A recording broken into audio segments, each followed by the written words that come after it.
और जिसके फैसलों पर पूरा सिस्टम हिलता दिखाई देता है। दूसरी तरफ एक ऐसा इंसान है जिसे सालों तक पर्दे पर खलनायक कहा गया, लेकिन असली जिंदगी में वही आदमी लोगों की उम्मीद बन चुका है। वही नाम आज भी सिनेमा हॉल में तालियां खिंचवा देता है।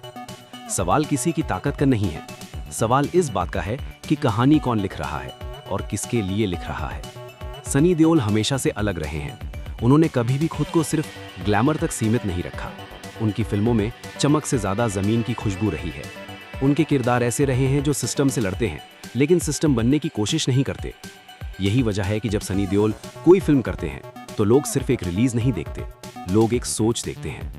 जब बॉर्डर आई थी तब वो सिर्फ युद्ध पर बनी फिल्म नहीं थी, वो आम परिवारों की भावना थी। वो उन घरों की कहानी थी जहां आज भी कुर्सी खाली है। उस फिल्म ने किसी से अनुमति नहीं मांगी, उसने किसी एजेंडे का सहारा नहीं लिया। उसने सिर्फ सच्चाई दिखाई, और सच्चाई हमेशा सीधी होती है, लेकिन असर गहरा छोड़ती है। आज माहौल बदला हुआ है। अब सिनेमा को सिर्फ मनोरंजन नहीं माना जाता, अब हर फिल्म को शक की नज़र से देखा जाता है। लोग पूछते हैं कि ये किसके पक्ष में है, किसके खिलाफ है, किसे फायदा होगा और किसे नुकसान। ऐसे माहौल में अगर कोई कहानी आम आदमी की बात करे, अगर वो ताकत से सवाल करे, तो उसे तुरंत किसी न किसी खांचे में डालने की कोशिश होती है।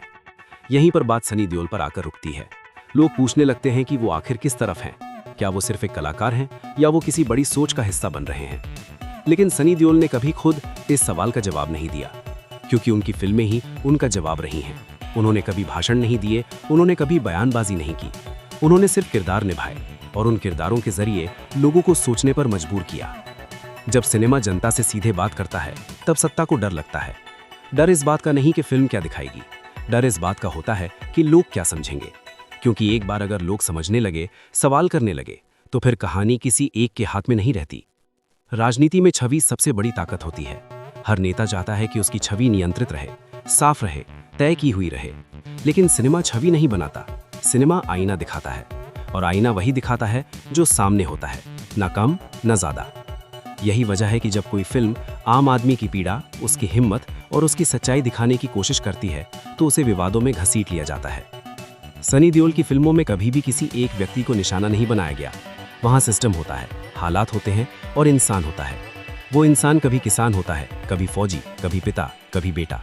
वो इंसान किसी पार्टी का झंडा नहीं उठाता, वो सिर्फ अपने हक की बात करता है, और यही बात सबसे ज्यादा चुभती है। आज लोग पूछ रहे हैं कि क्या सनी देओल सिनेमा कर रहे हैं या किसी और मैदान की तैयारी कर रहे हैं। लेकिन शायद लोग ये भूल रहे हैं कि हर मजबूत कहानी को राजनीति से जोड़ देना आसान है, लेकिन हर कहानी राजनीति नहीं होती। कुछ कहानियां सिर्फ समाज के लिए होती हैं, सिर्फ सोच जगाने के लिए होती हैं। अगर कोई फिल्म ये कहती है कि आम आदमी भी मजबूत हो सकता है, कि सच्चाई दबाई नहीं जा सकती, कि हिम्मत अभी जिंदा है, तो क्या ये अपराध है? या फिर ये वही बात है जिससे लोग डरते हैं, क्योंकि सच्चाई भीड़ नहीं मांगती, वो बस जगह मांगती है।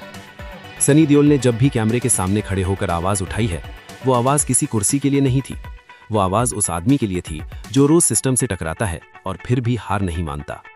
यही वजह है कि उनकी फिल्में आज भी लोगों को छूती हैं, आज भी चर्चा में आती हैं। ये टकराव असल में व्यक्ति बनाम व्यक्ति का नहीं है, ये टकराव सोच बनाम नियंत्रण का है। एक तरफ वो सोच है जो सवाल पूछना चाहती है, दूसरी तरफ वो नियंत्रण है जो सवालों को सीमित रखना चाहता है।